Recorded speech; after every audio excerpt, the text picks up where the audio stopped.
Bonjour, bienvenue sur DigiSchool. Je suis Angelo, votre enseignant d'italien. Aujourd'hui, intéressons-nous à un verbe modal assez particulier. C'est le verbe sapere et ses différentes utilisations. Sapere, de savoir naturellement.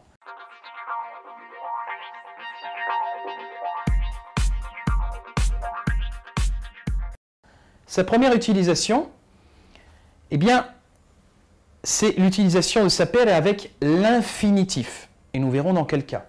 Avec un objet, un COD. Ou bien l'utilisation de ce verbe lorsqu'on pose une question, pour introduire une question. Le premier cas, le verbe sapere avec l'infinitif. Non so de sapere, parlare l'inglese. Je ne sais pas parler l'anglais.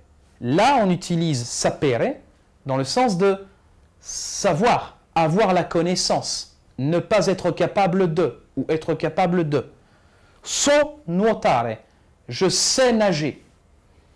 Marco non sa suonare la chitarra. Il n'est pas capable, il ne sait pas jouer de la guitare. Non sappiamo preparare i sushi. Nous ne savons pas, nous ne sommes pas capables de préparer des sushis. Là, on est sur l'utilisation de sapere plus d'un infinitif qui désigne donc une capacité, une compétence ou la possibilité de faire quelque chose. La deuxième utilisation, c'est sapere suivi d'un objet. Par exemple, je ne connais pas le portugais ou je ne sais pas le portugais. Non so il portoghese. Je ne sais pas le français, je ne connais pas le français. Non so il francese, qui se suffit à lui-même.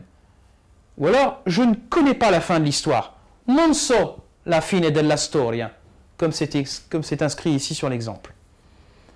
La troisième utilisation, c'est dans la forme interrogative, lorsqu'on va utiliser le verbe pour poser une question. Exemple, sais-tu où se trouve la pharmacie la plus proche? Scusa, sai, de savoir, dov'è la farmacia più vicina? Scusa, sa chi è quel signore? Excuse-moi, savez-vous ou sais-tu qui est ce monsieur? Scusi, sa quando arriva il treno per Milano? Excusez-moi, savez-vous quand arrive le train pour Milan? Là, on est dans l'interrogative.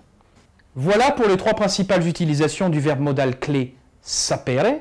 Je vous remercie pour votre attention. À très bientôt sur DigiSchool.